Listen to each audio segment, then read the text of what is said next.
Ars Libri is an everyman's journey, book by book, through Western literature. We read, retell, and reclaim our rich heritage. We're going to continue reading C.S. Lewis's essay on stories. We read half of the essay last time. Just to recap from that, go back and listen to it if you need to, or listen to the last 10 minutes, because we're picking up in the middle of his essay and continuing. It just took a long time for us last time. I think he was talking about how people often, when they discuss stories today, they don't actually talk about the story itself. They talk about elements of the stories or critical analysis of the stories, things like this. He has his own way of saying it. My way of saying this is, when I took a college class, I'll never forget, it was a poetry class, English poetry. We read Shakespeare, we read Blake, we read other people. And I remember not discussing the poetry itself. Some of the time we didn't actually discuss the poetry itself, the story of the poem, the main idea of the poem. It was correlating what's going on in the poem to political ideas or cultural ideas or philosophical ideas that were supposedly in vogue back in the day. Reading Shakespeare doesn't help you learn about the story that Shakespeare is trying to transmit to you. It helps you learn about power dynamics in the 1600s. Gender roles, patriarchy, or whatever it is. It doesn't have to be those specific things, but it could be, if it's a communist literature focus, then we're reading this genre of literature so we can learn about the oppression of the working classes. For instance, I took an English 101 class in college, and the theme of the class, I chose this, it was marine sea life. So it was an English class, and all of the English literature that we were going to read in that class was going to focus on the ocean. So you could take one that's like on the environment, or one on, I don't know, baseball or whatever it is. It's a theme, but it's English 101. So like Moby Dick, 20,000 Leagues Under the Sea. You would think that's what it would be. That's not what it was? Oh no, that's not what it was at all. It was English literature, and instead of just telling a story, they were trying to make a political point about environmentalism. Like, it follows a seahorse who gets caught up in the Wait, you didn't netting. read any English literature? We read English literature. We read literature that was written in English. Ouch. But it wasn't, basically the stories were not even really stories in and of themselves. They were messages. They were political messages. So you read these stories. Rachel Carlson was one of the authors that we read. You can look up her work, and it's a lot of this politicized environmentalist narrative of aquatic life or sea life or whatever it is that she was writing that I read back then. She may have written more, I don't know, because I never followed up with it. But that's my point, and I don't know if C.S. Lewis is exactly making that same point, but when he talks about on stories and how people will come into literature and not actually just read the story and not learn from the story and sit at the feet of the story and let yourself be washed with this, enter into the world of the story.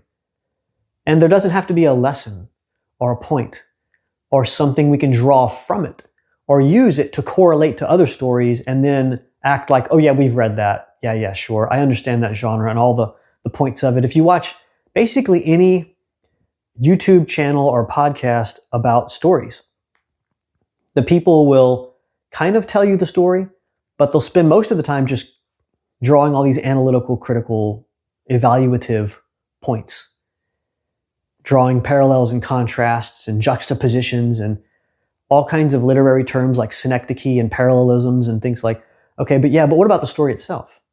In the classical tradition, classical education, this is what's very different about classical education. It's not just a nice, safe place to go to give your kids an education. It's not just a place where they're going to have prayer in the morning or they're going to read the Greek myths. It's not just Western. You're actually using the stories as the teacher. So English lit or literature in the classical schools is actually a very easy job. Just read the story with the children and make sure that they read it. Your only tests and quizzes should really just reinforce that they've read this.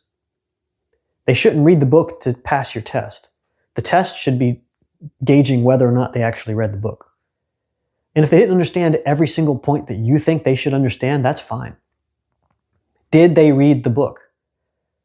You can actually spend part of your class just reading the book together. Some children don't read books in their homes. Many parents don't read books with their children. You don't know if this child is going to read a book. Outside of your classroom, they may never read a book. You've got that kid for an hour and a half, 2 hours, once or twice a week. Read the book. That's the whole point in the classical world. The teacher is not the teacher. Maybe in math, the teacher is the teacher. Maybe in science, the teacher is the teacher. It's understandable that you have to have someone to explain this. But in literature, you literally do have someone explaining it, the author of the book. And great books are themselves. It's not just that they've stood the test of time, like, ooh, it's like a Hallmark movie or something. That just feels good. Like, what does that mean, stood the test of time?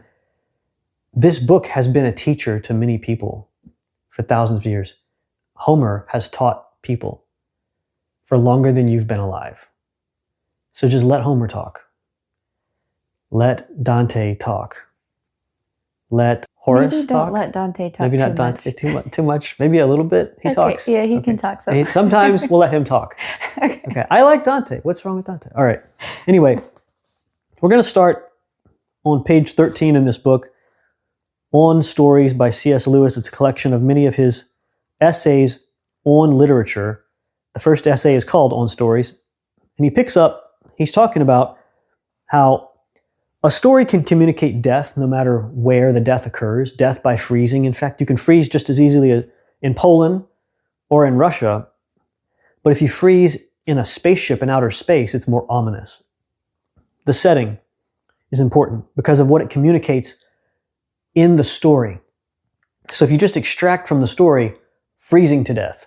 The main point of this scene is freezing to death. Let us observe what happens to, no. Freezing to death in a spaceship in outer space. It induces a feeling in you. And that part of the story, you can't really analyze that. You just have to feel it. And that's the point of the story. This is what Lewis says. We're going to pick it up. I have sometimes wondered whether the excitement of such a story may not be an element actually hostile to the deeper imagination. In inferior romances, such as the American magazines of scientification supply, we often come across a really suggestive idea. But the author has no expedient for keeping the story on the move except that of putting his hero in violent danger. So science novels, sci-fi novels have to have explosions and movement. It's almost like the danger and the violence is the point of the book. Mm-hmm. And then you add in all of the other trappings around it just to make a story that you can sell. But the point is the excitement. Yeah. It's excitement. Basically like going to a theme park, almost. Yes. Excitement. Or action movies are that way. Lewis says, in the hurry and scurry of his escapes, the poetry of the basic idea is lost. In a much milder degree, I think this has happened to H.G. Wells himself in his book, The War of the Worlds. What really matters in this story is the idea of being attacked by something utterly outside. As in Piers Plowman, destruction has come upon us from the planets. If the Martian invaders are merely dangerous, if we once become mainly concerned with the fact that they can kill us, why then a burglar or a basilisk can do as much. The real nerve of the romance is laid bare when the hero goes first to look at the newly fallen projectile on Horsell Common. He's talking about H.G. Wells' story. Something falls from the sky and the hero goes to look at it, the main character. That's when the nerve of the romance begins. He's quoting the book here. He says, "The yellowish-white metal that gleamed in the crack between the lid and the cylinder had an unfamiliar hue. Extraterrestrial had no meaning for most of the onlookers." End quote from H.G. Wells. Lewis here continues himself. That's all for the free portion of this bonus episode. If you'd like to listen to the rest, you can do so by becoming a paid subscriber at arslibri.substack.com. You'll unlock all our bonus episodes, including the Plutarch series and the Literary Theory series. You'll also get extensive book lists and have the satisfaction of supporting the show.